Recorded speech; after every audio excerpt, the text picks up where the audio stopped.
Good afternoon student. बेटा कल हम लोगों ने एक चैप्टर खत्म कर दिया था, इलेक्ट्रोकेमिस्ट्री, यूनिट 3 थी हमारी, है ना बेटे। मैंने एक्सरसाइज के लिए बता दिया था कि मैं एक अनाउंस कर दूंगा एक बैच एक्सरसाइज के लिए, हम लोग इसकी कंप्लीट एक्सरसाइज कर लेंगे जनाब। आज हम लोग एक नया चैप्टर चालू करने जा रहे हैं, जरा ध्यान दीजिएगा। सॉल्यूशन बेटे, ये यूनिट 2 है, 3 हम लोग कर चुके हैं, that is the most important. बहुत ध्यान से आपने सुनना है बेटे, राइट। आ जाएगा। हम लोग जनाब आज पढ़ने जा रहे हैं यूनिट 2 और मोस्ट इंपोर्टेंट चैप्टर हम लोग पढ़ने जा रहे हैं। साधारण बेटा यूनिट 2 हम लोग पढ़ रहे हैं जिसका नाम है जनाब सॉल्यूशन। बहुत ध्यान से सुनिएगा, हम एक चैप्टर पढ़ने जा रहे हैं। मैं फिर से बता रहा हूं जनाब, एक चैप्टर हम लोग पढ़ने जा रहे हैं सॉल्यूशन। सुनिएगा साहब, ठीक है ना बेटे, ध्यान दीजिएगा। देखो बेटे सॉल्यूशन क्या है, पहले पूरा डेप्थ में पहले देखो। आज इसके बेसिक को मैं आपको बताऊंगा, बहुत ध्यान से आपने सुनना है कि सॉल्यूशन क्या है। नहीं तो मैं वो चीज टाइम पास नहीं, इसमें काफी वक्त लग जाएगा इसे भी समझाने में मुझे, तो बहुत ध्यान से आपको पढ़िएगा। आज हम एक चैप्टर पढ़ रहे हैं, फिर से मैं बता देता हूँ, यूनिट 2 हम लोग पढ़ने जा रहे हैं जनाब, और इसका नाम है सॉल्यूशन बेटे, राइट। तो मैंने कहा सर मुझे ये बताओ कि सॉल्यूशन क्या होता है जनाब, सॉल्यूशन की पहचान कैसे करते हैं, सॉल्यूशन क्या होता है, मैं कैसे मतलब मुझे कैसे मालूम चले कोई दी गई चीज सॉल्यूशन है मेरी, राइट बेटे। मैंने कहा सर देखो हमारे यहाँ तो ये आता है, बहुत ध्यान से मेरी बात को सुनेगा। मैंने कहा साहब हमारे यहाँ तो ये आता है कि सॉल्यूशन का नाम सुनते ही, बहुत ध्यान दीजिएगा साहब, हमारे यहाँ तो ये आता है कि सॉल्यूशन का नाम सुनते ही लोगों के मन में ये विचार आता है कि भाई दो चीजों से मिलकर बना होगा। मेरी बात सुन रहा कि भाई दो चीजों मिलाओ, दो चीज को मिला दो तो सॉल्यूशन बन जाता है, सोल्यूट सोलवेंट को मिला दो तो सॉल्यूशन बन जाता है। मैंने कहा सर ऐसा तो मैंने कभी, मैं मान लो आपके कहने की अगर मैं बात मान लूं तो सोल्यूट और सोलवेंट को मिलाओ तो सॉल्यूशन बनता है ना बेटा। तो मैंने कहा सर चलो कहीं कहीं आपका फिट हो भी जाता होगा, लेकिन अगर मैं चलो एक मैंने NaCl लिया, मैंने नमक लिया और नमक को पानी में डाला, चलो मैंने बात मानी सॉल्यूशन बन गया, तो मेरा सॉल्यूशन बन गया। तो मैंने कहा सर और बोले सर मैंने सुना है कि भाई अगर नमक को पानी में डाला तो चलो सॉल्यूशन बना। मैंने सुना है कि जनाब अगर मैं हाइड्रोजन को ऑक्सीजन में डालूं, हाइड्रोजन ऑक्सीजन की रिएक्शन करूं तो वाटर बन जाता है, कंपाउंड बन जाता है ना। हाइड्रोजन ऑक्सीजन की रिएक्शन करूं तो कंपाउंड बन जाता है। और मैंने कहा सर अगर मैं सैंड इन वाटर, अगर मैं सैंड को वाटर के अंदर डाल दूं, है ना बेटा, अगर मैं रेत को वाटर के अंदर डाल दूं तो मेरा मिक्सचर बन जाता है। मैंने कहा सर एक बार बताओ मैं कैसे पता करूंगा, मान लो दो चीजों को मिलाओ तो सॉल्यूशन भी बनता है, और बोले साहब दो चीजों को मिलाओ तो कंपाउंड भी बनता है, भाई वाटर इज अ कंपाउंड। और मैंने कहा सर दो चीजों को मिलाओ तो मिक्सचर भी बनता है, मिक्सचर। अब मैंने कहा सर एक बात बताओ, मान के चलो मैं मतलब ये कौन फैसला करे केमिस्ट्री में, ये कौन बताए कि दो चीजों को मिलने के बाद बनने वाली चीज सॉल्यूशन ही है, दो चीजों को मिलने के बाद बनने वाली चीज कंपाउंड है, या दो चीजों को मिलने के बाद बनने वाली चीज मिक्सचर है साहब, इसका फैसला कराइएगा। मतलब मैं कैसे पता कर लूं कि बनने की जो मेरी चीज बनी है वो सॉल्यूशन ही बनी है। साधारण भाई दो चीजों को मिलाकर कंपाउंड भी बनते हैं, भाई दो चीजों को मिला के साहब मिक्सचर भी बनते हैं, और दो चीजों को मिला के सॉल्यूशन भी बनते हैं। तो ये डिस्टिंग्विश कैसे हो, मतलब ये कैसे पता चले कि जो चीज मैंने बनाई है वो सॉल्यूशन है। मैंने कहा सर देखो एक ही तरीका है केमिस्ट्री में, एक ही चीज इसके लिए आपकी हेल्प कर सकती है। मैंने कहा क्या साहब, बोले सर एक्चुअली क्या होता है जब दो चीजें मिलती हैं तो दो चीजों के बीच कुछ ना कुछ बॉन्डिंग जरूर होती है। जब दो चीजें मिलती हैं तो मैंने कहा ना आज बेसिक पढ़ाऊंगा सर, आज चैप्टर चालू नहीं करूंगा, आज बेसिक है, आराम से पढ़िएगा, चैप्टर कल स्टार्ट होगा, बहुत ध्यान से आपने सुनना है। मैंने कहा सर अगर जैसे मैंने कहा सर एक्चुअली क्या होता है जब दो चीजें मिलती हैं तो उनके बीच कुछ ना कुछ बॉन्डिंग अवश्य होती। बोले सर अगर आप उन बॉन्ड का पता लगा लें कि उनके बीच कौन सी बॉन्डिंग है, और वो बॉन्ड क्या फैसला करता है, मान के लो आपने बताया कि इनके बीच क्या बॉन्डिंग है, पहले बॉन्ड पता करो, फिर ये पता करो कि वो बॉन्ड क्या फैसला करता है, वो बॉन्ड क्या बताता है कि बनने वाली चीज कंपाउंड है, सॉल्यूशन है, मिक्सचर है, तो वही बता सकता है। बोले सर केमिस्ट्री में पहले आप जाओ, आप बॉन्ड का पता करके आओ कि बॉन्ड कितने टाइप के हैं, और फिर ये भी पता करके आना, जिस समय आप बॉन्ड का पता करके आओ तो उस समय ये भी पता करके आना कि वो बॉन्ड क्या इंफॉर्मेशन देता है। मैंने कहा सर मैं पूरा चेक करके आता हूं, पहले मैं चेक करता हूं बॉन्ड कितने टाइप के हैं, फिर मैं ये चेक करूंगा कि बॉन्ड मुझे क्या इंफॉर्मेशन देता है, तब जाके मैं सर इन तीनों चीजों के बारे में पता करूंगा।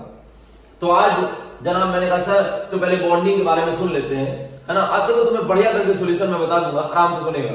सुने बेटे, मैंने कहा सर देखो वो चीज फैसला, ये फैसला हम बाद में करेंगे, अभी हम एक चीज के बारे में सुन लेते हैं, व्हाट इज द बॉन्ड, कि बॉन्ड क्या है, बॉन्ड कितनी टाइप का होता है, पहले हम लोग ये पढ़ लेते हैं जनाब। देखो सुनिएगा, हमारे यहाँ क्या है साहब, जो बॉन्ड है बहुत ध्यान से सुनिएगा बेटे, हमारे यहाँ बॉन्ड दो टाइप के होते हैं जनाब, वो दो टाइप हमारे यहाँ बॉन्ड है जनाब, दो टाइप के बेटे। एक तो जनाब हमारे यहाँ होता है केमिकल बॉन्ड, केमिकल बॉन्ड, और एक होता है जनाब हमारे यहाँ फिजिकल बॉन्ड, फिजिकल बॉन्ड। पहले सुना बहुत ही ध्यान से बेटे, हमारे यहाँ बॉन्ड दो टाइप के हैं जनाब। देखो आराम से सुनो, सॉल्यूशन का मतलब जानोगे, समझता ना बेटे। तो हमारे यहाँ जनाब एक्चुअली क्या होता है, हमारे यहाँ बॉन्ड दो टाइप के हैं, एक होता है हमारे यहाँ केमिकल बॉन्ड जनाब, और एक होता है फिजिकल बॉन्ड। मैंने कहा सर एक्चुअली क्या है, आप मुझे केमिकल बॉन्ड के बारे में बता दो, फिर मुझे बाद में फिजिकल बॉन्ड के बारे में बताना, है ना, तब जाके आप फैसला कर देना भाई क्या होता है। मैंने कहा चलो साहब सुनो। बोले सर केमिस्ट्री में बॉन्ड लेकिन दो ही टाइप के हैं, एक केमिकल और एक फिजिकल, है ना, सुना बहुत ध्यान से। मैंने कहा सर ये बताओ कि जो केमिकल बॉन्ड है, बहुत ही ध्यान से सुना, ये क्या होता है केमिकल बॉन्ड। बोले साहब एक्चुअली क्या है हमारे यहाँ, बड़े ही ध्यान से जनाब, बहुत आराम से सुनिएगा, कोई जल्दी नहीं है। केमिकल बॉन्ड, बोले सर हमारे यहाँ जो केमिकल बॉन्डिंग होती है उसके बारे में सुन लीजिएगा। बोले सर केमिकल जो बॉन्ड है ना, वो दो टाइप का हमारे यहाँ होता है। बोले क्या क्या, बोले एक तो होता है जनाब आयनिक बॉन्ड, सुनिएगा जनाब, और एक तो होता है आयनिक बॉन्ड, है ना बेटे, और एक होता है जनाब हमारे यहाँ आयनिक बॉन्ड के बाद कोवैलेंट बॉन्ड, एक होता है कोवैलेंट बॉन्ड। मैंने कहा सर आयनिक बॉन्ड दो टाइप का होता है, सॉरी केमिकल बॉन्ड। मैंने कहा सर केमिकल बॉन्ड दो टाइप का है, एक तो होता है आयनिक बॉन्ड और एक होता है कोवैलेंट बॉन्ड। मैंने कहा सर ये आयनिक बॉन्ड क्या है। बोले सर आयनिक बॉन्ड ये होता है, जैसे मान लो Na है, जैसे मान लो Cl है, Na का कितना होता है जनाब 11, Cl का कितना एटॉमिक नंबर है 17, है ना बेटे। अगर आप इसको निकालोगे तो 281, इसे निकालोगे 287, आपको पता है एक वाला लूज कर देता है, 7 वाला इलेक्ट्रॉन को गेन कर लेता है। Na क्या करेगा, लूज करेगा, एक इलेक्ट्रॉन प्लस चार्ज आएगा, भाई Na को एक इलेक्ट्रॉन दे दे तो 8 हो जाए, और Cl एक इलेक्ट्रॉन ले ले तो इसके भी 8 हो जाए, तो Na यहाँ पे एक इलेक्ट्रॉन डोनेट कर देता है, Na पे आता है प्लस चार्ज, और जनाब Cl पे कौन सा चार्ज आता है, बोलो माइनस चार्ज, और ये कंपाउंड बेटा मेरा बन जाता है NaCl। तो जब एक लूज करे, जब एक एटम इलेक्ट्रॉन को लूज करे और दूसरा एटम इलेक्ट्रॉन को गेन करे, तो जो बॉन्ड बनता है that is the bond is ionic bond. यानी जब एक लूज करे और एक गेन करे तो आयनिक बॉन्ड का फॉर्मेशन होता है ना, समझ बेटे। तो मान लो एक Na ने लूज कर दिया प्लस चार्ज, Cl ने माइनस लूज कर दिया, सॉरी गेन कर लिया माइनस चार्ज, अब इन दोनों के बीच में जो इंटरेक्शन फोर्स डेवलप हुई that is called ionic bond. और जनाब अगर जैसे ऐसा है, जैसे क्लोरीन 17 इन्हें आपस में बॉन्ड बनाना हो 287, यहाँ पे देखिएगा 287, अब दोनों को एक एक इलेक्ट्रॉन की जरूरत है, दोनों ने एक एक इलेक्ट्रॉन की शेयरिंग कर दी, Cl ये बन गया Cl2। अब साहब एक्चुअल क्या होता है, chemical bond is of two type, first is called ionic bond. Ionic bond is that bond, है ना, जिसके अंदर एक बंदा इलेक्ट्रॉन लूज करता है, दूसरा गेन करता है। एंड कोवैलेंट बॉन्ड वो बॉन्ड होता है जिसमें दोनों शेयर करते हैं। मैंने कहा सर एक बार बताओ, जब कोई लूज करे तो भी आयनिक बॉन्ड, कोई गेन करे तो भी आयनिक बॉन्ड, कोई शेयर करे तो भी आयनिक बॉन्ड, तो फिर what is the physical bond. मैंने कहा सर लूज करे, गेन करे, लूज करे आयनिक बॉन्ड, गेन करे आयनिक बॉन्ड, शेयर करे तो भी आयनिक बॉन्ड। मैंने कहा सर सारी चीज इसमें ही हो गई है ना। तो यानी एक्चुअल क्या होता है, जब हमारे इलेक्ट्रॉन लूज होते हैं, हमारे इलेक्ट्रॉन गेन होते हैं, हमारे इलेक्ट्रॉन शेयर होते हैं, तो that is called chemical bond. और मैंने कहा सर ये इंफॉर्मेशन क्या देता है, आज मान लो दो चीजों के बीच केमिकल बॉन्ड बन गया तो हमें क्या पता चलेगा। बोले सर अगर दो चीजों के बीच केमिकल बॉन्ड बना तो हमारी बनने वाली चीज या तो कंपाउंड बनेगी या हमारे बनने वाली चीज मॉलिक्यूल बनेगी, इससे सॉल्यूशन कभी नहीं बन सकता। यानी कि जहां इलेक्ट्रॉन हिस्सा ले ले, जहां इलेक्ट्रॉन हिस्सा ले ले, इलेक्ट्रॉन जब हिस्सा लेता है तभी केमिकल बॉन्ड बनता है। यानी कि जब कोई इलेक्ट्रॉन लूज करे, जब कोई इलेक्ट्रॉन गेन करे या जब कोई इलेक्ट्रॉन शेयर करे तो बनने वाली चीज को कंपाउंड या मॉलिक्यूल बोलते हैं। समझना, और कंपाउंड और मॉलिक्यूल कभी भी सॉल्यूशन नहीं होते जनाब, समझना। तो एक बात याद रखिएगा, अगर दो चीजों के बीच कभी केमिकल बॉन्ड बनी तो केमिकल बॉन्ड से कभी सॉल्यूशन नहीं बन सकती। समझना बेटे। मैंने कहा सर चलो आज के बाद ये ध्यान रखूंगा कि मैंने कहा सर लेकिन एक बार बताओ, फिर जब इलेक्ट्रॉन लूज होता है, गेन होता है, शेयर होता है, वो लगता है केमिकल बॉन्ड, तो फिजिकल बॉन्ड में क्या होता है जनाब। और फिजिकल बॉन्ड क्या इंफॉर्मेशन देते हैं हम लोगों को, क्या इंफॉर्म करते हैं, फिजिकल बॉन्ड से क्या इंफॉर्मेशन मिलती है, ये समझाओ मुझे। मैंने कहा सर अभी बता देते हैं, पर एक बात ध्यान रखिएगा कि अगर दो चीजों को आपने मिक्स किया और उन दोनों चीजों को मिक्स होने के बाद उनके बीच में केमिकल बॉन्डिंग हो गई, यानी कि इलेक्ट्रॉन लूज हुआ, इलेक्ट्रॉन गेन हुआ, इलेक्ट्रॉन शेयर हो गया, तो बनने वाली चीज सॉल्यूशन नहीं होगी, ये ध्यान रखिएगा। मैंने कहा ठीक है सर, ये चीज मैं ध्यान रख लूंगा। अब मुझे आगे फिजिकल बॉन्ड के बारे में जानकारी दो और ये बताओ कि वो हमें क्या इन्फॉर्म करता है, समझाते ना बेटे। तो मैंने कहा सर अब इसके बारे में भी जानकारी लेते हैं साहब, बड़े ध्यान से सुनना है आपने, है ना, बहुत ही ध्यान से, क्या सुनिए साहब। तो अब हम इसके बारे में बात कर रहे हैं जनाब, है ना, बहुत ध्यान से आपने सुनना है, सुनिएगा। हम लोग पढ़ रहे हैं फिजिकल बॉन्ड। देखो फिजिकल बॉन्ड तो बहुत टाइप के हैं, लेकिन अभी जो मैं आपको बता रहा हूं वो सिर्फ दो टाइप बता रहा हूं जिससे हमारा काम चल जाएगा। सुनिएगा जनाब, देखो फिजिकल बॉन्ड इज ऑफ, यहाँ पे physical bond is of two type. ये जनाब दो टाइप के होते हैं, अभी जो टाइप बता रहा हूं सिर्फ में। एक तो जनाब एक बॉन्ड है जनाब dipole dipole bond, dipole dipole bond, एक ये बॉन्ड होता है डाइपोल डाइपोल, और एक होता है जनाब आयन डाइपोल बॉन्ड। बहुत ध्यान से सुनना है, आयन डाइपोल बॉन्ड, सुनिएगा। तो मैंने कहा सर ये दो बॉन्ड होते हैं, यानी कि एक डाइपोल डाइपोल बॉन्डिंग, एक होती है जनाब आयन डाइपोल बॉन्डिंग, है ना, बहुत ही ध्यान से बेटे। एक होता है डाइपोल डाइपोल बॉन्ड, एक होता है आयन डाइपोल बॉन्ड।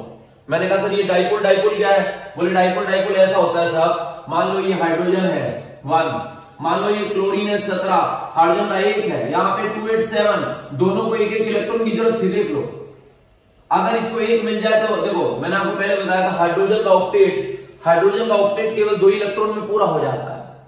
हाइड्रोजन को 8 इलेक्ट्रॉन की जरूरत नहीं पड़ती, उस पर जगह ही नहीं होती, क्योंकि देखो जो हाइड्रोजन है जैसे 1, इसके पास 1s1, इसके पास सेल ही एक होती है। और ये लुईस साहब ने अपने नोट्स में अपने पहले सुना, और ये लुईस साहब ने अपने नोट में लिखा था कि जिनकी फर्स्ट सेल ही लास्ट सेल हो। अब कोई हाइड्रोजन से पूछे भाई तुम्हारी फर्स्ट सेल, बोली यही है, तुम्हारी लास्ट सेल वो भी यही है। तो लुईस साहब ने अपने नोट में लिखा था कि the first cell is the last cell.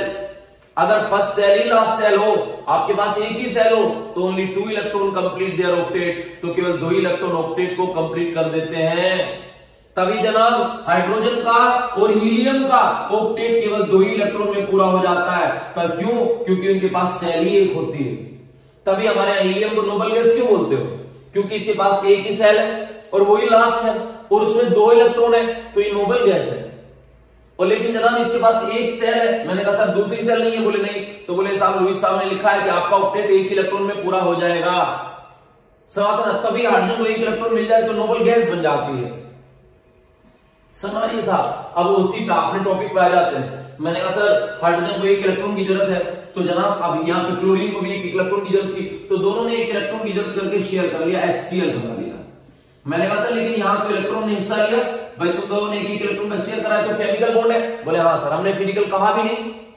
बोले सर HCl के बीच केमिकल बॉन्ड था, यहाँ भी HCl के बीच केमिकल बॉन्ड था, लेकिन आपने क्या किया, HCl को एक रूम में छोड़ दिया। यहाँ पे इनके बीच केमिकल बॉन्डिंग है, ये भी केमिकल बॉन्डिंग है। सर जहां इलेक्ट्रॉन हिस्सा ले वहां केमिकल वर्ड लग जाता है, that is called chemical bond. मैंने कहा सर इन दोनों के बीच में केमिकल बॉन्ड है, यहां भी केमिकल बॉन्ड है, समझना। लेकिन मैंने क्या देखा, क्लोरीन की इलेक्ट्रोनेगेटिविटी ज्यादा थी, मैंने इन HCl को एक रूम में छोड़ रखा था। क्लोरीन की पावर ज्यादा थी, हाइड्रोजन की पावर कम, तो क्लोरीन ने इसके इलेक्ट्रॉन को अपनी तरफ छीना, इस पे माइनस चार्ज और इस पे प्लस चार्ज, ऐसे इस पे माइनस चार्ज और इस पे प्लस चार्ज। तो जब मैंने क्या देखा, और जब भी किसी भी एटम पे किसी भी मॉलिक्यूल पे सॉरी प्लस माइनस चार्ज आ जाए ना, तो उसे बोलते हैं डाईपोल। डाई मतलब 2, पोल मतलब चार्ज वाला, 2 चार्ज वाला मॉलिक्यूल। डाई मतलब 2, पोल मतलब चार्ज वाला, 2 चार्ज वाला मॉलिक्यूल। जैसे अभी सुन लो, जैसे मैंने ये HCl लिया है, बहुत ध्यान से सुनते रहिएगा, अभी मुझे कोई जल्दी नहीं, आराम से समझाऊंगा। जैसे मैंने ये HCl लिया, HCl पे जनाब प्लस चार्ज है, Cl पे माइनस चार्ज, पहले सुनो बड़े ध्यान से, माइनस चार्ज है, Cl पे है ये प्लस चार्ज, और सॉरी इस पे है माइनस चार्ज। बताओ इन दोनों के बीच में कौन सी बॉन्डिंग है, केमिकल बॉन्डिंग। अब आपने ऐसे HCl के मॉलिक्यूल को यहां पे छोड़ दिया इस रूम में, जब आपने इस रूम में छोड़ा तो आप क्या देखते थे कि यहाँ पे HCl केमिकल बॉन्ड है, इसके बीच में प्लस माइनस। अब मैंने देखा है, मैंने कहा सर ये क्या होता है, बोले सर जिससे दो चार्ज एक साथ होते हैं उन्हें बोलते हैं डाइपोल। तो ये HCl का एक डाइपोल है, ये HCl का एक डाइपोल है। तो जब मैंने इस रूम में छोड़ा तो मैं क्या देखता था, HCl का जो डाइपोल होता था HCl, उसका नेगेटिव चार्ज है ना, एक मॉलिक्यूल का नेगेटिव चार्ज दूसरे के प्लस को अपनी तरफ अट्रैक्ट कर रहा था। यानी कि दो मॉलिक्यूल एक दूसरे को अट्रैक्ट कर रहे थे। मैंने क्या देखा, HCl का इसका नेगेटिव चार्ज इसके प्लस चार्ज को अपनी तरफ अट्रैक्ट कर रहा था। एक डाइपोल को अट्रैक्ट कर रहा था। इसे बोलते हैं डाइपोल इंटरेक्शन, और इसके बीच बनने वाले इस अट्रैक्शन को बोलते हैं डाइपोल बॉन्ड। समाधान बताओ, क्या इस बॉन्डिंग में किसी इलेक्ट्रॉन ने हिस्सा लिया? मतलब यहां पे देखो, यहां इलेक्ट्रॉन ने हिस्सा लिया, ये केमिकल बॉन्ड है। यहां इलेक्ट्रॉन ने हिस्सा लिया, ये केमिकल बॉन्ड है। यहां इलेक्ट्रॉन शेयर हुए भैया। और मैंने कहा सर तो एक बात बताओ, आपने तो बोला था जब इलेक्ट्रॉन लूज हो गेन हो केमिकल बॉन्ड, जब इलेक्ट्रॉन शेयर हो केमिकल बॉन्ड। मैंने कहा सर तो फिजिकल बॉन्ड क्या है? बोले ना इलेक्ट्रॉन लूज हो, ना गेन हो, ना शेयर हो। फिजिकल बॉन्ड को सुनिए जरा, ना इलेक्ट्रॉन लूज हो, ना इलेक्ट्रॉन गेन हो, ना शेयर हो, महज सिर्फ एक अट्रैक्शन हो। देखो आज ना यहाँ पे ना तो यहाँ पे इलेक्ट्रॉन लूज हुए, ना यहाँ पे इलेक्ट्रॉन गेन हुए, सिर्फ महज एक अट्रैक्शन है। क्या H और Cl के बीच इलेक्ट्रॉन शेयर हुए केमिकल बॉन्ड, H और Cl के बीच इलेक्ट्रॉन शेयर हुए केमिकल बॉन्ड, लेकिन HCl के बीच कोई इलेक्ट्रॉन ने हिस्सा नहीं लिया। एक HCl ऐसे घूम रहा था, एक HCl ऐसे, उसके नेगेटिव चार्ज ने इसके प्लस चार्ज को अपनी तरफ अट्रैक्ट कर लिया। तो फिजिकल बॉन्ड महज एक अट्रैक्शन होता है। फिजिकल बॉन्ड महज एक अट्रैक्शन होता है जनाब, महज सिर्फ एक अट्रैक्शन। अगर ना उसमें इलेक्ट्रॉन लूज होते, ना उसमें इलेक्ट्रॉन गेन होते, ना उसमें इलेक्ट्रॉन शेयर होते। देखो अब ना HCl के बीच कोई इलेक्ट्रॉन लूज नहीं है, कोई गेन नहीं है, कोई शेयर नहीं है। तो इसे बोलते हैं डाइपोल बॉन्ड, क्योंकि ये दो डाइपोल के बीच बना है। एक होता है आयन डाइपोल, मैं आपको बताता हूं, जैसे वाटर में पता है क्या होता है, HOH। वाटर में क्या होता है, देखो HOH ये वाटर होता है, हाँ ना, ये वाटर में क्या होता है, ऑक्सीजन में नेगेटिव चार्ज, इस पे प्लस चार्ज, इस पे प्लस चार्ज, यहाँ पे नेगेटिव चार्ज, इस पे प्लस चार्ज, इस पे प्लस चार्ज। अब देखो इनके बीच केमिकल बॉन्ड बना हुआ है, लेकिन अगर दो वाटर की वेपर को इस एयर में छोड़ दिया जाए तो इसका नेगेटिव पोल इसके प्लस पोल को अपनी तरफ अट्रैक्ट करेगा। ये भी वही है डाइपोल। अभी तो भाई ये भी डाइपोल ही तो है, प्लस माइनस चार्ज वाले को पूरे को डाइपोल बोलते हैं। अभी ये भी डाइपोल है। एक आदमी ने क्या किया, नमक को इसके अंदर डाल दिया, तो जब नमक पानी में डाला तो नमक दो चीजों में टूटता है, Na+ और Cl-। तो Na+ के चारों ओर वाटर के मॉलिक्यूल इकट्ठा हो गए जनाब, Na+ बीच में आ गए, है ना बेटे। वाटर अपने ओरिएंटेशन को चेंज कर देगा, H को उधर भगा देगा, H उधर चला जाएगा, यहाँ पे प्लस, और देखो दो इन मॉलिक्यूल के बीच में आयन बैठा है। तो इसे बोलते हैं डाइपोल, इसे बोलते हैं डाइपोल, और इसे बोलते हैं आयन। तो नमक और पानी के बीच में होती है आयन डाइपोल इंटरेक्शन, कोई इलेक्ट्रॉन हिस्सा नहीं लेते। आप क्या सोचते हो, जब आप नमक को पानी में डालते हो तो केमिकल बॉन्ड बन जाता है। जब आपने नमक को पानी में डाला तो सिर्फ नमक का Na+ आयन वाटर के साथ आयन डाइपोल इंटरेक्शन में आ जाता है। ये बीच में आयन बैठा है और ये डाइपोल है और ये भी डाइपोल है, इसे बोलते हैं आयन डाइपोल इंटरेक्शन। यानी कि देखो मेरा मतलब सिर्फ आपसे ये है कि फिजिकल बॉन्ड का मतलब ना इलेक्ट्रॉन लूज करना होता है, ना इलेक्ट्रॉन गेन करना होता है, ना इलेक्ट्रॉन शेयर करना होता है। फिजिकल बॉन्ड का सिर्फ एक मतलब होता है जनाब, महज अट्रैक्शन। मैं ऐसा एक बात बताओ, चलो मान लिया फिजिकल बॉन्ड का मतलब ये होता है, मान लिया जनाब फिजिकल बॉन्ड ये है, फिजिकल बॉन्ड यानी कि डाइपोल बॉन्डिंग, ये है जनाब आयन डाइपोल बॉन्डिंग। चलो मैंने ये बात भी मानी आपकी, फिजिकल बॉन्ड ये होता है, बहुत ध्यान से आपने सुनना है। बोले साहब लेकिन एक बात बताओ, हमें मुझे कैसे जानकारी हो? बोले सर लेकिन मान लो, चलो मैंने ये बात मान ली आपकी, फिजिकल बॉन्ड एक महज एक अट्रैक्शन होता है, ये दो टाइप का होता है, डाइपोल और आयन डाइपोल। चलो ये भी माना मैंने, है ना बेटे। मैंने सिर्फ आपको दो टाइप बताई है, फिजिकल बॉन्ड के और भी टाइप है, है ना। मैंने कहा सर एक बात बताओ, मुझे कैसे पता चले कि चलो केमिकल बॉन्ड का मैं पता लगा लूंगा इलेक्ट्रॉन ने हिस्सा लिया। मैंने दो चीजों को चलो मिला दिया, मुझे कैसे पता चले कि फिजिकल बॉन्ड बन ही गया? भाई चलो मैंने नमक को पानी में मिला दिया, आप कैसे श्योर कैसे हैं, आप श्योर कैसे हैं कि फिजिकल बॉन्ड बन गया इनके बीच में? भाई केमिकल बॉन्ड में तो श्योर हो जाता है आदमी, भाई कोई नई चीज बन गई साधना, लेकिन इसमें मुझे कैसे पता चले? श्योरिटी कैसे मिले? बोले सर एक्चुअली क्या है, मैं आपको एक चीज बताता हूं, आज तुम्हें एक बेहतरीन चीज सिखाता हूं, सुनना, बेहतरीन करना। आप क्या करना, जैसे आप दो चीजों को मिक्स करना, बहुत ही ध्यान से सुनिए बेटा please, that is the most important topic जो आज आप पढ़ाने आपको जा रहा हूं। सॉल्यूशन टाइम पास नहीं जाना, इसमें भी वक्त दे रहा हूं आपको, सुनिए। मैंने कहा सर एक बात बताओ, बोले आप पता करो। बोले सर ऐसा है, मैं आपको एक एग्जांपल देता हूं, आपको ये बता दूंगा कि फिजिकल बॉन्ड तुम अपने घर बैठे भी पता लगा सकते हो कि बना या नहीं बना। बोले कैसे साहब? मैंने कहा देखो आप ऐसे करो कि आप NaCl, आप ऐसे करो, आपके पास वाटर है? मैंने कहा सर वाटर है। बोले यहां भी वाटर भर लो दोनों बर्तन में? बोले हाँ भर लिया। बोले अब तुम ऐसा करो, इस वाटर के अंदर तुम नमक को डाल दो, NaCl को। मैंने डाला। बोले नमक को डालने के बाद जिस समय तुम नमक पानी के अंदर डाल दो, मैंने कहा सर भर दिया नमक पानी के अंदर। तो बोले अब ये चेक करो कि ऊपर से नीचे यहां पे टेस्ट चेक करो, टेस्ट। तो मैंने देखा जब मैं नमक की कंसंट्रेशन पानी में चेक कर रहा था तो यहाँ पे 100%, पहले सुना, तो मैं टेस्ट चेक कर रहा था, यहाँ 100% नमकीन टेस्ट। यहां भी सेम बीच में, फिर मैंने कहा सर बीच में चेक करो।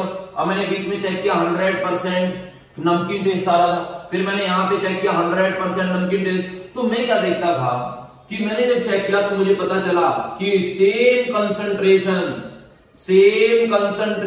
सुनते रहिएगा, सेम कंसंट्रेशन थ्रू आउट, पहले सुनो बेटा, थ्रू आउट द मिक्सचर, बहुत ध्यान से बेटे, बहुत ही ध्यान से।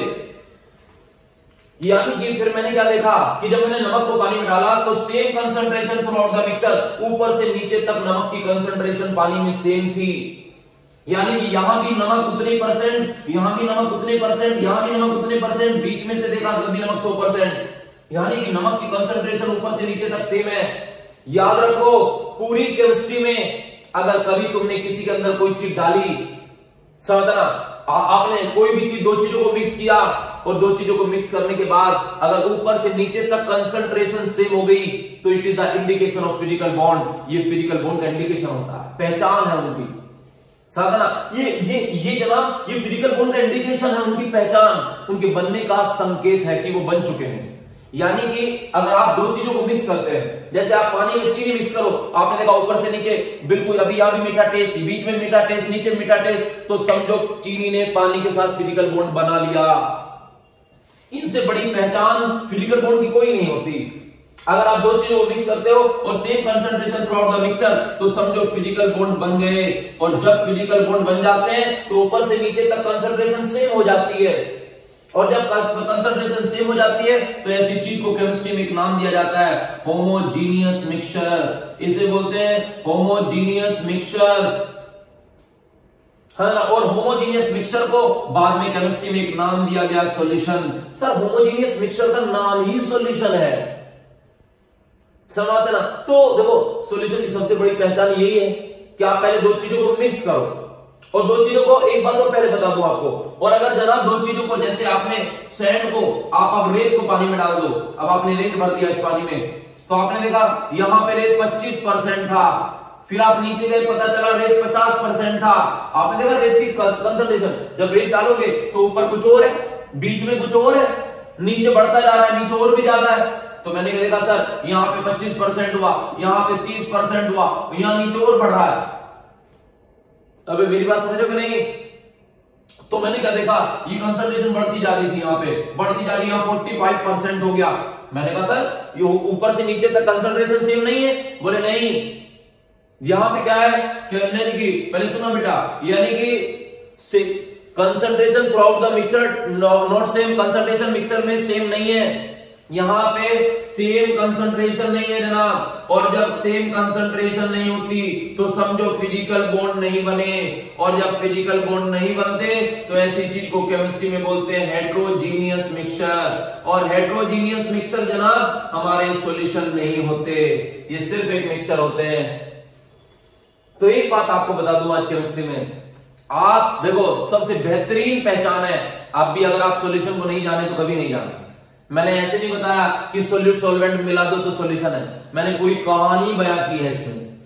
यानी कि आप दो चीजों को मिक्स करो, और दो चीजों को मिक्स करने के बाद अगर उनके बीच केमिकल बॉन्ड बने, पहले सुनना बेटे, अगर आप पहले दो चीजों को मिक्स करो और दो चीजों को मिक्स करने के बाद, है ना बेटे, अगर उनके बीच इलेक्ट्रॉन हिस्सा ले ले, है ना बेटे, तो उसे हमारे यहाँ बोलते हैं कंपाउंड, और कंपाउंड कभी सॉल्यूशन नहीं होते। और अगर दो चीजों को मिक्स करो और दो चीजों को मिक्स करने के बाद अगर ऊपर से नीचे तक कंसंट्रेशन सेम हो जाए तो समझो फिजिकल बॉन्ड बन गए, और फिजिकल बॉन्ड जब बनते हैं तो उसे होमोजेनियस मिक्सचर बोलते हैं, और होमोजेनियस मिक्सचर का नाम ही सॉल्यूशन होता है। समझ रहे? और अगर दो चीजों को मिक्स करो और दो चीजों को मिक्स करने के बाद ऊपर से नीचे तक कंसंट्रेशन सेम ना हो तो समझ आओ बनने वाली चीज को केमिस्ट्री में हेटेरोजेनियस मिक्सचर बोलते हैं। समझ ना? अब तुम्हें कोई कंफ्यूजन नहीं रहा। मैं तो एक बात कहता हूं सर, अगर आपको कुछ भी चेक करना है, मान लो आपको कोई चीज चेक करनी है तो पहले उन दोनों चीजों को मिक्स कर लो। अगर उनके बीच में केमिकल बॉन्ड बन गया तो बनने वाली चीज कंपाउंड कहलाएगी। आप पहले दो चीजों को मिक्स करो, मिक्स करने के बाद अगर उनके बीच केमिकल बॉन्ड बन गया तो बनने वाली चीज कंपाउंड कहलाएगी, और कंपाउंड कभी भी सॉल्यूशन नहीं होते। फिर आप दो चीजों को मिक्स करो और दो चीजों को मिक्स करने के बाद अगर ऊपर से नीचे तक कंसंट्रेशन सेम हो गई तो समझो फिजिकल बॉन्ड बन गया, और जब फिजिकल बॉन्ड बनता है तो बनने वाली चीज को सॉल्यूशन बोलते हैं। फिजिकल बॉन्ड महज एक अट्रैक्शन होता है। और अगर दो चीजों को मिक्स करो और मिक्स करने के बाद अगर उनके बीच फिजिकल बॉन्ड नहीं बना, यानी कि कंसंट्रेशन सेम नहीं हुई, तो बनने वाली चीज हमारी मिक्सचर कहलाती है। और अगर फिजिकल बॉन्ड बन जाता है तो बनने वाली चीज मेरी क्या कहलाती है? सॉल्यूशन कहलाती है। बताओ, तीनों चीजों क्लियर है? चलो अब तुम मुझे बताओ, मैंने दो चीज मिक्स की, उनके बीच केमिकल बॉन्डिंग हो गई, बोलो कंपाउंड। Very good. मैंने दो चीज मिक्स की, ऊपर से नीचे तक कंसंट्रेशन सेम हो गई, बताओ एग्जांपल क्या है? ऊपर से नीचे तक कंसंट्रेशन सेम हो जाए तो किसके बनने का इंडिकेशन है? Physical bond. अगर वो बन गए तो बनने वाली चीज को सॉल्यूशन बोलते हैं। अगर आपने दो चीजें मिक्स की जनाब, और दो चीजों को मिक्स करने के बाद उनके बीच फिजिकल बॉन्ड नहीं बना, ऊपर से नीचे तक कंसंट्रेशन सेम नहीं हुई, तो इसे मिक्सचर बोलते हैं। तो हमारे यहाँ देखो, आज मैं आपको बता दूं, ये चीज आप मेरी बात समझ गए होंगे जो मैं समझाना चाहता हूं।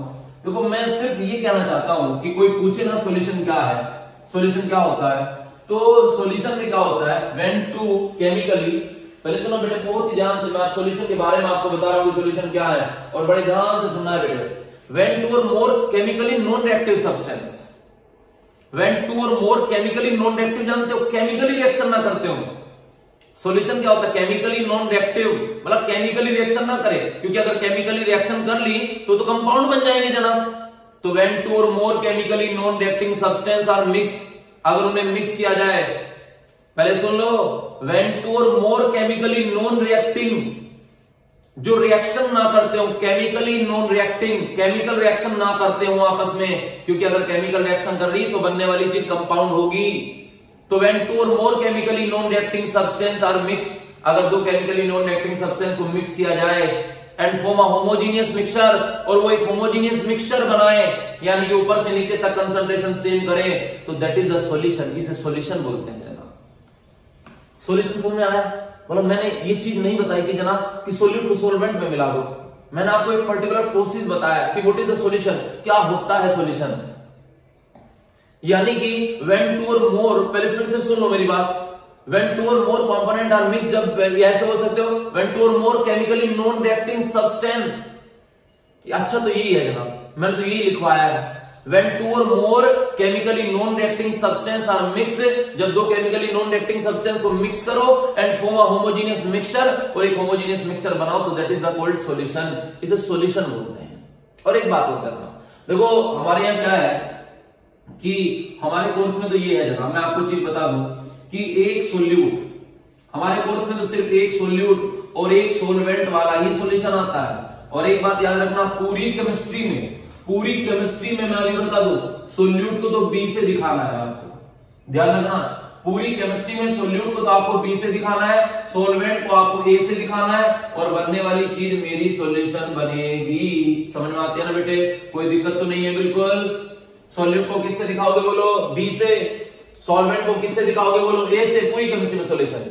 तो जब आपके कोर्स में एक सोल्यूट और एक सॉल्वेंट हो, है ना बेटा, तो इसे बोलते हैं बाइनरी सॉल्यूशन। तो हमारे यहाँ बाइनरी सॉल्यूशन है बेटे। ऐसे भी होते हैं सॉल्यूशन तो सर जिसमें दो सोल्यूट हो जाते हैं, एक सॉल्वेंट हो जाता है, उन्हें बोलते हैं टर्नरी। ऐसे भी होते हैं, चार चार वाले भी होते हैं, मतलब तीन अगर सब्सटेंस हिस्सा लें तो टर्नरी बोलते हैं, चार हिस्सा ले तो क्वार्टरनरी बोलते हैं। पर हमारे कोर्स में ना टर्नरी है ना क्वार्टरनरी है, हमारे कोर्स में सिर्फ बाइनरी सॉल्यूशन होते हैं जिनमें एक सोल्यूट होते हैं और एक सॉल्वेंट होते हैं। सोल्यूट को हम बी से दिखाते हैं ना, सॉल्वेंट को ए से दिखाते हैं। अब बताओ, सॉल्यूशन का पता चला ना तुम्हें? चैप्टर चालू करने से पहले जो पढ़ रहे हो कम से कम ये पता हो कि दो चीजों को मिक्स करने के बाद सॉल्यूशन कब बोलते हैं। मुझे लगता है तुम्हें नॉलेज होगी। अगर आप दो चीजों को मिक्स करोगे तो पहले आप ये चेक करोगे कि केमिकल बॉन्ड तो नहीं बना, अगर बना तो आप उसे कंपाउंड बोलोगे। अगर दो चीजों को मिक्स करोगे फिर आप ये चेक करोगे कि उनके ऊपर से नीचे तक केमिकल बॉन्ड नहीं बना तो क्या ऊपर से नीचे तक कंसंट्रेशन सेम हुई। अगर ऊपर से नीचे तक कंसंट्रेशन सेम हो गई तो आप समझ जाओगे फिजिकल बॉन्ड बन गया है और बनने वाली चीज मेरी सॉल्यूशन हो गई है। और अगर कुछ नहीं हुआ तो मिक्सचर होता है।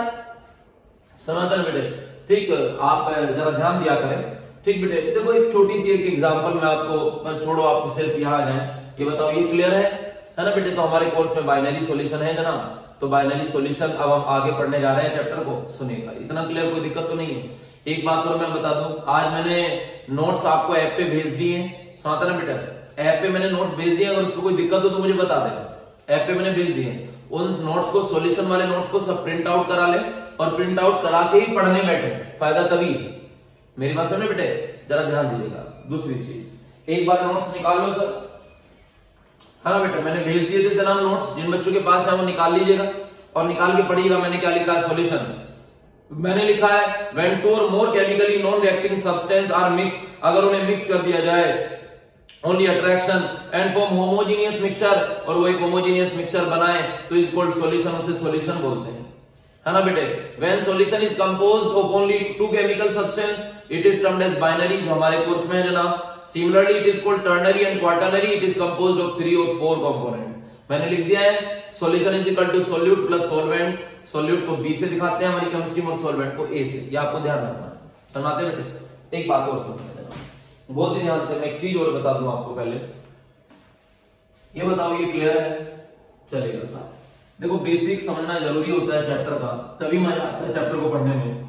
जैसे आपको इलेक्ट्रो आया है ऐसे ही आएगा, ये सच्चाई में तो ये है कि इलेक्ट्रो से भी और थोड़ा टिपिकल चैप्टर रहेंगे, है ना बेटे, देखना मजा आएगा पर लेकिन पढ़ने में इसको, है ना। सुनिए बेटे, मैंने कहा सर चलो बताइएगा इसके बारे में। बोले सर एक और चीज में परेशानी होती है, चैप्टर पढ़ाने से पहले एक चीज और समझा दो। बोले क्या? बोले सर कभी कभी ये होता है, मान लो मैंने यहाँ सॉल्यूशन बनाया, बहुत ही ध्यान सुनो बेटे। बोले सर एक और परेशानी होती है, मान लो यहाँ पे मैंने सॉल्यूशन बनाया। बोले क्या दिक्कत है बता। मैंने कहा सर सुना है कि जब सॉल्यूशन बनते हैं तो वो सोल्यूट से बनते हैं और सोल्यूट को बी से दिखाते हैं, और वो सोलवेंट से बनते हैं उन्हें ए से दिखाते हैं। बोले हाँ साहब, लेकिन सर कभी कभी ये होता है मैं सोल्यूट और सोलवेंट नहीं पहचान पाता। बोले भाई कैसे? मैंने कहा सर चलो आपका एग्जाम्पल मैंने अगर ले लूं तो जैसे मैंने वाटर को और नमक को मिक्स कर दिया, तो ये तो ऑब्वियस सी बात है कि नमक जो होता है वो सोल्यूट होता है और वाटर सोलवेंट होता है, यहाँ तो मैंने पहचान लिया। बोले सर लेकिन बहुत सारी चीजें होती, जैसे कोई मेरे से कह लेंगे सुना है साहब फोग भी एक सॉल्यूशन होता है। फोग आप जानते हैं फोग किससे बनता है? फोग जो सुबह सुबह डलता होगा, तो जो फोग होता है जनाब वो एयर और वाटर का मिक्सचर होता है, आपने देखा भी होगा जनाब, एयर और वाटर का।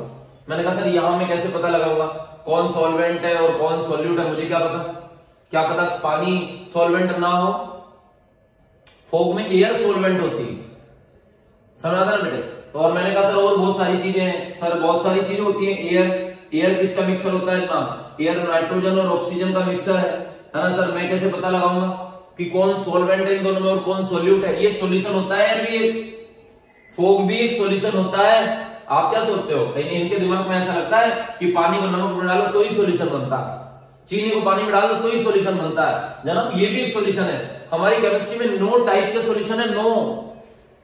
समझाते हैं बेटे। तो मैंने कहा सर हम कैसे पता करेंगे ऐसी ऐसी चीजों को?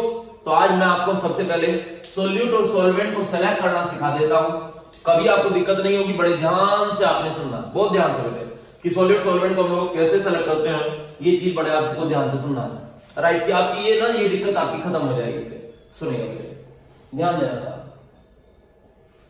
देखो बढ़िया तरीके से मैं आपको बता देता हूं, बहुत ही मेरी ध्यान से मेरी बात को सुनना है आपको, है ना बेटे। लो मैं इसे अच्छे से पहले लिख लूं, सुनिएगा। यहां पे हम लोग पढ़ रहे हैं ये साहब सॉल्यूशन, सॉल्यूशन हम लोग पढ़ रहे हैं जनाब। सॉल्यूशन, सॉल्यूशन होता क्या है? सोल्यूट, सोल्यूट को दिखाते हैं जनाब बी से, और जनाब सोलवेंट, और सोलवेंट को हम लोग किससे दिखाते हैं? ए से, राइट। अब मैं आपको सॉल्यूशन को पहचानना सिखा देता हूं, सॉल्वेंट सोल्यूट को पहचानना भी सिखा देता हूं। सुनेगा सबसे पहले, आप पहले सुनते रहिएगा आराम से, सब समझ में आ जाएगा आपको। स्टेट समझना बेटा, state of solution, state of solution is solvent, state of solution is solvent when, अभी आराम से रुक जाना, पहले मुझे कुछ लिखने दो। When A and B have different physical state. सुनते रहिएगा जनाब, यहां पे और एक चीज लिखता हूं, state of solution is solvent, फिर जनाब मोर अमाउंट, देखते रहिएगा आराम से, मोर amount is solvent, more amount is solvent, है ना बेटे। when A and B have same physical state, when A and B have same physical state, मैंने कहा सर आप बता, बहुत बेहतरीन चीज आपको सिखा रहा हूं, बहुत ध्यान से आपने सुनना, पहले सुनो।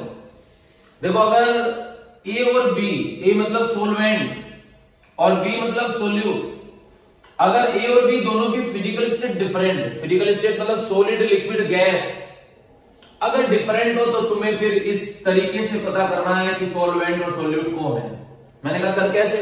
बोले ये बताओ, पहले मैं आपको एक एग्जांपल देता हूं, जैसे आपने बहुत ही ध्यान से सुना मेरी बात को, बहुत ध्यान से सुने। मान लो आपने वाटर में नमक मिलाया और मिला के एक सॉल्यूशन तैयार कर दिया, नमक पानी का सॉल्यूशन बना दिया। हमें पहचानना है सोल्यूट कौन है, सोल्वेंट कौन है। तो पहले ये चेक करो कि क्या ए और बी की फिजिकल स्टेट डिफरेंट है।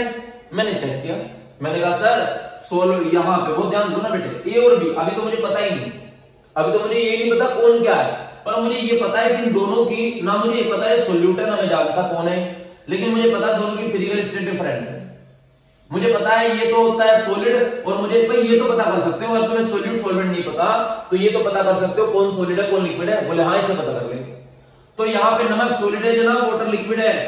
तो अगर दोनों की फिजिकल स्टेट डिफरेंट हो, देखो दोनों की फिजिकल स्टेट डिफरेंट है, when A and B have different physical state, तो कहता है कि अगर दोनों की फिजिकल स्टेट डिफरेंट है, ये सॉलिड हो ये लिक्विड हो, अलग अलग हो दोनों, है ना बेटे, तो state of solution is solvent, solution की जो स्टेट होती है वही सॉल्वेंट होता है। अब तुम क्या करो, अगर दोनों डिफरेंट हुआ करें तो तुम सॉल्यूशन को चेक करो, सॉल्यूशन कैसा है। जब तुम नमक में पानी मिलाते हो तो सॉल्यूशन लिक्विड बनता है कि नहीं? मैंने कहा सर हाँ लिक्विड बनता है। तो इन दोनों में, अब जो पहले सुन लो, तुम पहले दोनों को ये चेक करो, दोनों डिफरेंट है। मैंने कहा हाँ सर दोनों डिफरेंट है। तो अगर दोनों डिफरेंट हो तो स्टेट ऑफ सॉल्यूशन, सॉल्यूशन की जो स्टेट होती है, मैंने कहा सर स्टेट तो सॉल्यूशन की लिक्विड है, वही मेरा सॉल्वेंट होता है। तो सॉल्यूशन की स्टेट है लिक्विड, इन दोनों में लिक्विड ढूंढो कौन है, ये रहा जनाब वाटर, तो वाटर ही मेरा सॉल्वेंट होता है। वाटर ही मेरा क्या होता है, सॉल्वेंट। यानी कि इससे बेस्ट कोई तरीका नहीं है। मतलब देखो अभी मैं तुम्हें ये तो बहुत सिंपल सा एग्जांपल था, मैं तुम्हें और बताता हूं। फोग देखो, फोग किसका मिक्सचर होता है, फोग कब बनता है, फोग कब बनता है, जब एयर क्या होती है, गैस, एयर में वाटर मिल जाए, लिक्विड मिल जाए। बोले सर पता ये मेरा सॉल्यूशन बना। मैंने कहा सर पता कर सकते हो कौन सोल्यूट सॉल्वेंट? बोले हाँ यार इसमें कौन सी दिक्कत है। मैंने कहा सर कैसे? बोले ए और बी डिफरेंट फिजिकल स्टेट है। मैंने कहा सर दोनों डिफरेंट है, देखो ये लिक्विड है गैस है। तो बोले जो बना ना, फिर ये चेक करो सॉल्यूशन कैसा बना। तो फोग बना, फोग कैसी होती है, बोलो गैस। इन दोनों में तुम्हें गैस ढूंढना है, गैस कौन है, गैस यही। तो देखो स्टेट ऑफ सॉल्यूशन, सॉल्यूशन की जो स्टेट होती है वही सॉल्वेंट होगा। तो एयर यहां सॉल्वेंट है और वाटर यहां सॉल्यूट है।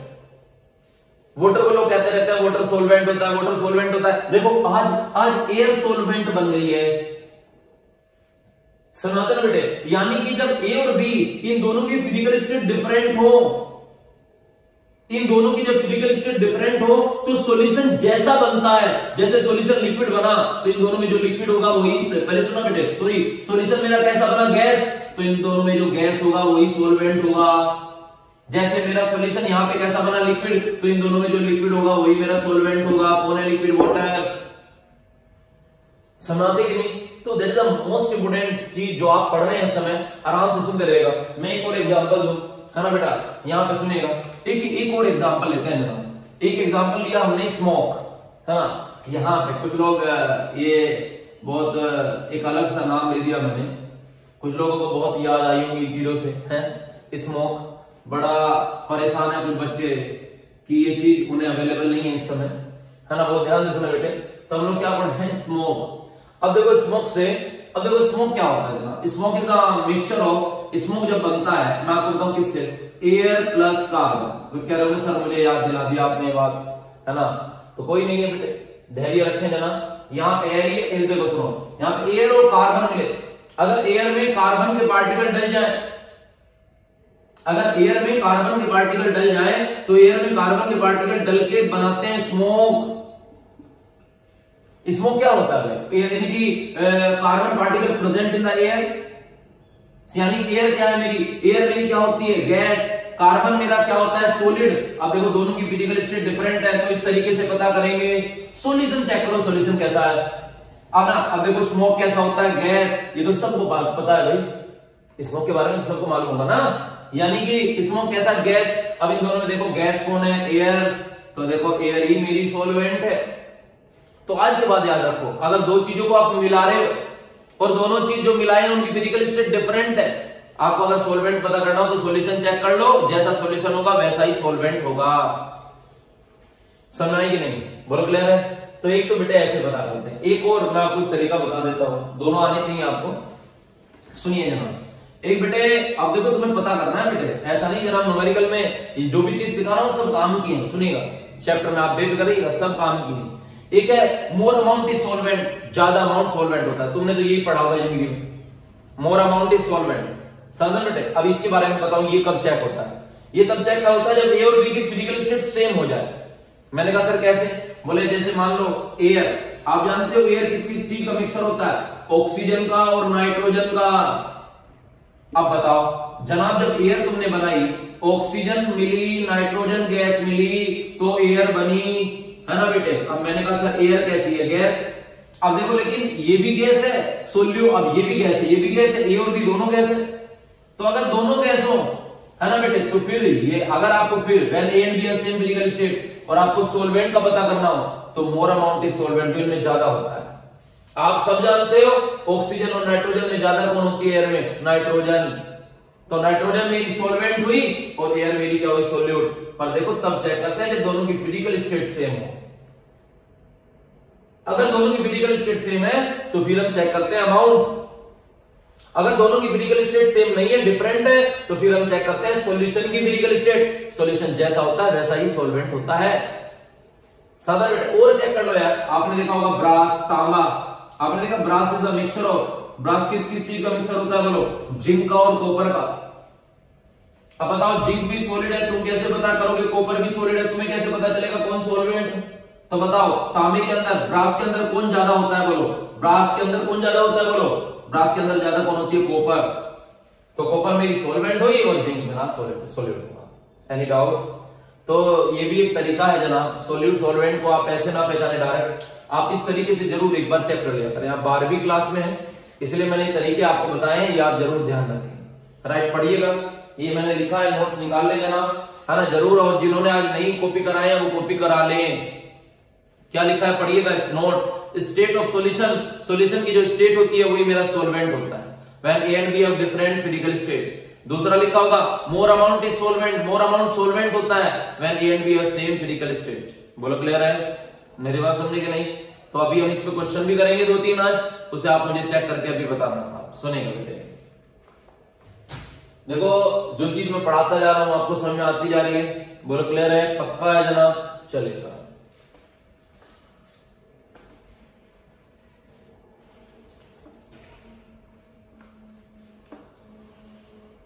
हाँ जी साहब, बिल्कुल कोई दिक्कत तो नहीं। चलो सुनिएगा, जैसे बहुत ही ध्यान से सुनना है आपको। कभी कभी क्या होता है बेटे, हमारे यहाँ क्वांटिटी के बेस पे सोल्यूट और सॉल्वेंट की क्वांटिटी के बेस पे भी सॉल्यूशन को कुछ पार्ट में बांटा है। पहले सुनना जनाब, ये देखो आज वो चीजें हैं जो बिल्कुल कॉमन है। अभी चैप्टर जब चलेगा ना तो आपको मजा अलग ही आएगा, अभी नहीं। अभी तो जनाब आपको मेरी 11वीं की मोलैरिटी मोलैलिटी ये सब पढ़ाने, अभी तो 2 दिन 11 का काम है, आज भी और कल, तो आराम से सुनते रहेगा, लेकिन इसके बिना काम नहीं चलेगा। साधारण बेटे सुनिए जरा, बहुत ध्यान से। दूसरी चीज है ना बेटे, एक चीज मैं आपको और बता दूं, आपको बहुत ध्यान से मेरी बात को सुनना है बेटे। यानी कि अब होता है कि अमाउंट के बेस पे, किसके बेस पे बेटे, अमाउंट, ठीक है ना, सुनना बहुत ध्यान से।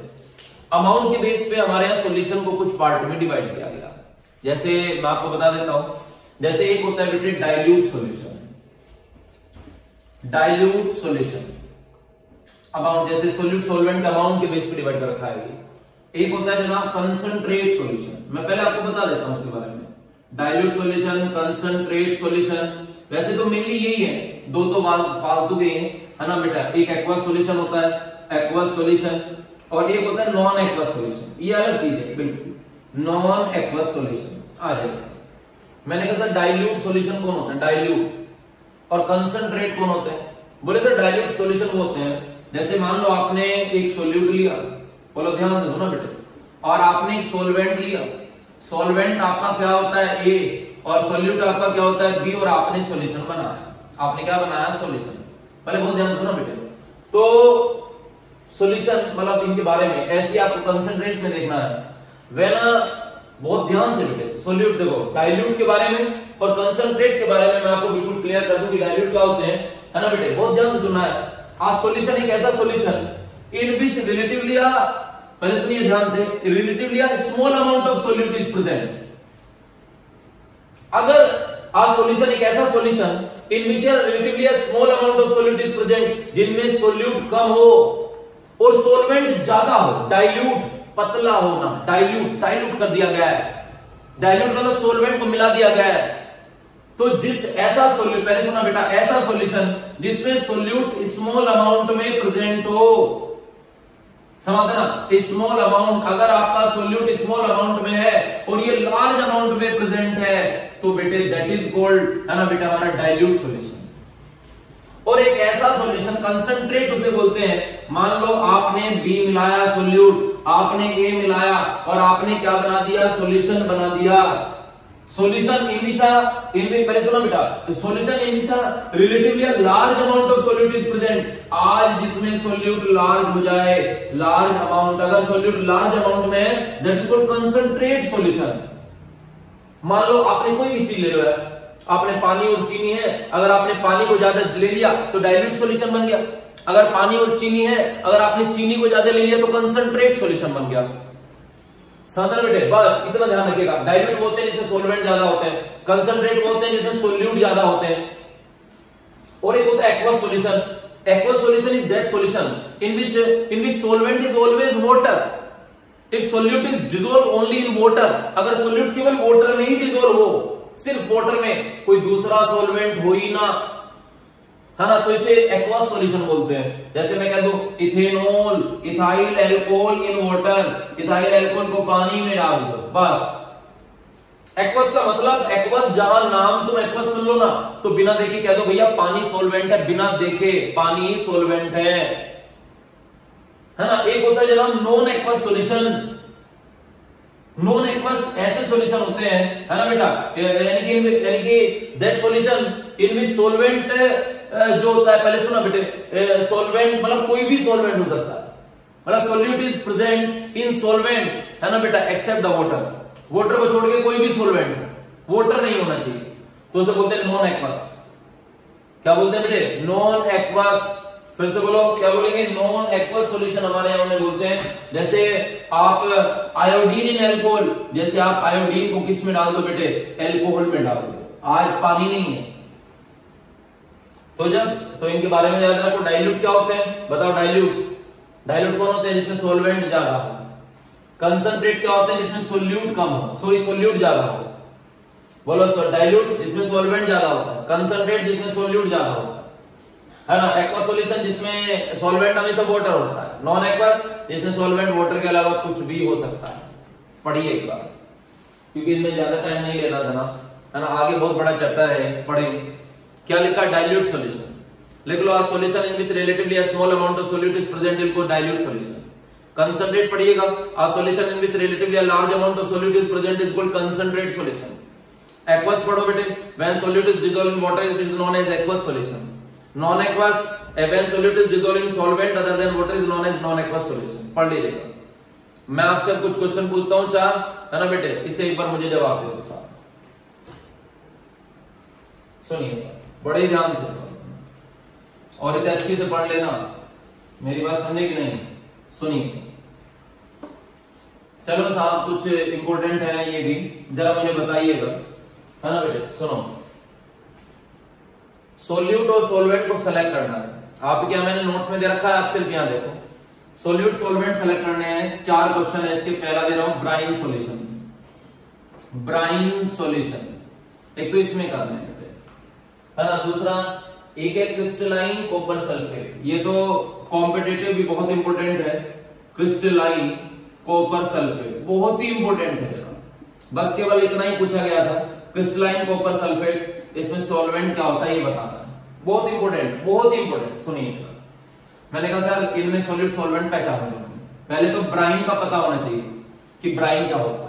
देखो, अगर नमक को पानी में मिला दो, अगर नमक को पानी में मिला दो, that is called brine solution. Brine कुछ नहीं होता, तुम्हारे घर में पानी लो, पानी में नमक डाल दो तो ब्राइन सॉल्यूशन बन गया, राइट बेटे। और अगर जहां, अब मुझे चेक करने की जरूरत नहीं है, जहां वाटर हो, जहां क्या हो वाटर, तो वहां हमेशा वाटर ही सॉल्वेंट होते हैं। नहीं तो आप वैसे 10 तरीके, वैसे पर वो जरूरत नहीं है, पर फिर भी मैं आपको बता दूं। तुमने नमक को पानी में मिलाया, हाँ जी, दोनों की फिजिकल स्टेट डिफरेंट है, ये सॉलिड है, लिक्विड है कि नहीं, तो सॉल्यूशन चेक करो। नमक को पानी में मिला के कैसा सॉल्यूशन बनता है, नमक को पानी में मिला के सॉल्यूशन बनता है लिक्विड। तो मैंने बताया था कि अगर दोनों की फिजिकल स्टेट डिफरेंट हो तो जैसा सॉल्यूशन बनता है वही मेरा सॉल्वेंट होता है। सॉल्यूशन लिक्विड बना तो इन दोनों में चेक करो, लिक्विड कौन है, वाटर, समझना बेटे। तो वाटर मेरा क्या हुआ, बोलो सॉल्वेंट। और बताओ बेटे, NaCl मेरा क्या हुआ यहाँ पे, सोल्यूट। वे समझ में आई कि नहीं, क्लियर है। आधा कोई छोटा सा टॉपिक पढ़ाने में मैंने काफी टाइम लगा दिया है, पर लेकिन नॉलेज ऐसा फायदा नहीं है किसी चीज को जब तक आप ना जाने इस चीज को, समझते हैं बेटे।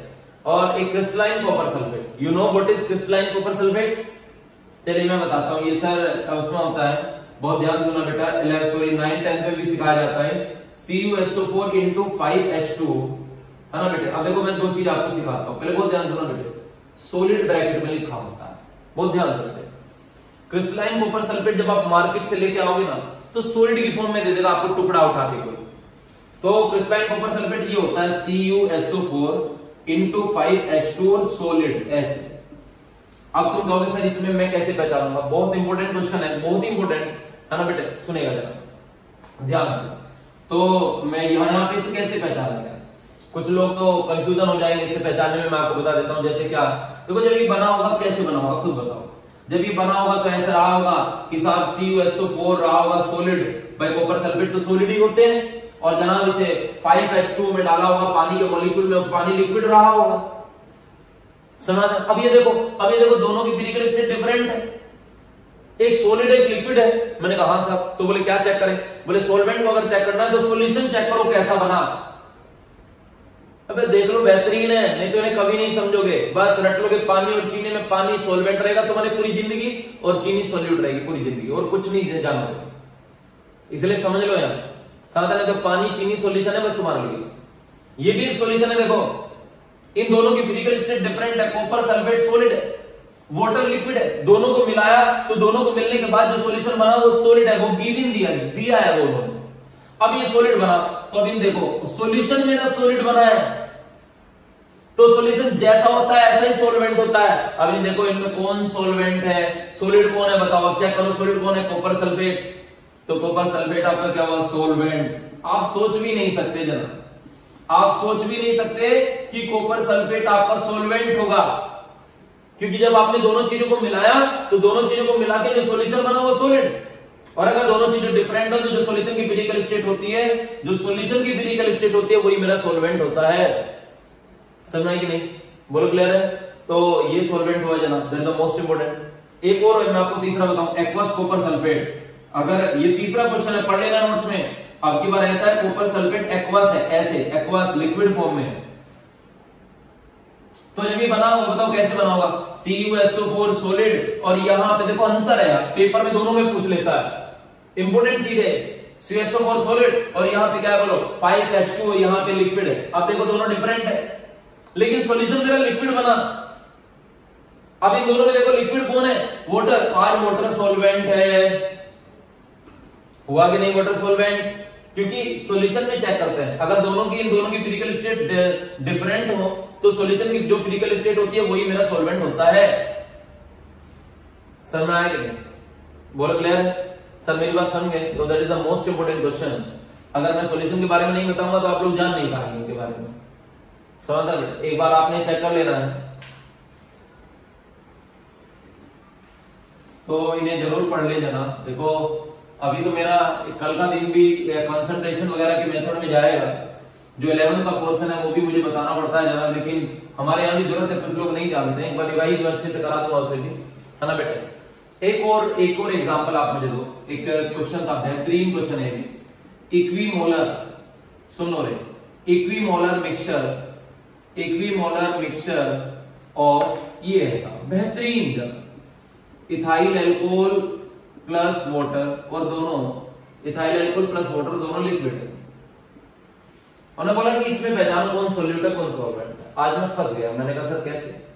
बोले सर आज दोनों की फिजिकल स्टेट यहाँ पे सेम है, आपने एल्कोहल को पानी में मिलाया तो सॉल्यूशन बना, लेकिन जो सॉल्यूशन बना, अब जनाब वो जो सॉल्यूशन बना C2H5OH का जो सॉल्यूशन बना है, ये जो सॉल्यूशन बना वो भी मेरा लिक्विड ही बना।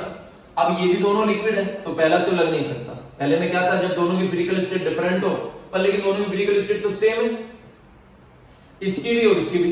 जब दोनों की फिजिकल स्टेट सेम होती है तो बोलो क्या चेक करते हो, अमाउंट। लेकिन जब अमाउंट भी सेम है, इक्विमोलर, दोनों एक ही मोल है, दोनों के इक्विमोलर, दोनों के मोल सेम है। मैंने कहा सर तो ऐसे में कैसे पता करूं? बोले ऐसे में पता नहीं कर सकते आप, सॉलिड सॉल्वेंट। मैंने सर कोई तो तरीका होगा, आप दोनों के जब मोल सेम दे दिए मुझे, है ना, दोनों के नंबर ऑफ मोल सेम है और दोनों की, अब देखो फिजिकल स्टेट सेम है तो मोर अमाउंट से चेक करूंगा, पर अमाउंट भी सेम है, इक्विमोलर। तो मैंने कहा सर फिर क्या करें? बोले अब एक काम है, अमाउंट भले सेम हो, सॉरी मोल भले सेम हो, लेकिन मास में इनका अंतर होगा। बोले कैसे? बोले तुम इन दोनों का मास निकाल लो, इसका मोलर मास निकाल लो। ऐसे में अगर आप फंस जाओ कभी, तो ऐसे में आप इन दोनों का मास निकाल लिया करना। अब इसका मास निकालो, कार्बन का मास बताओ बच्चों कितना होता है? Very good, 12। तो 12 इंटू 2 प्लस 5, ऑक्सीजन का बोलो 16 और प्लस 1 निकालो, कितना बैठ जाएगा? 12 इंटू 2 24, है ना बेटे। यहाँ पे 5 और जनाब 16 और 1 17 निकाल लो, 5 और 9 का और 3 का 46 ग्राम। और ये आ जाएगा जनाब 1 into 2 plus 16 is equal to 18 gram. बताओ, अब तो चेक कर लिया, ज्यादा अमाउंट में कौन है बेटे? ये है कि नहीं थाइलेल को? तो जनाब ये क्या हुआ? बोलो सॉल्वेंट। मेरी बात समझे? तो अगर मोल सेम हो तो आप ये चेक कर सकते हैं। बोलो कोई दिक्कत तो नहीं है बेटे? बोलो क्लियर? यानी कि अब इसे आज पहचान ले बेटा, आप कर ले, कोई दिक्कत हो मुझे बता दीजिएगा।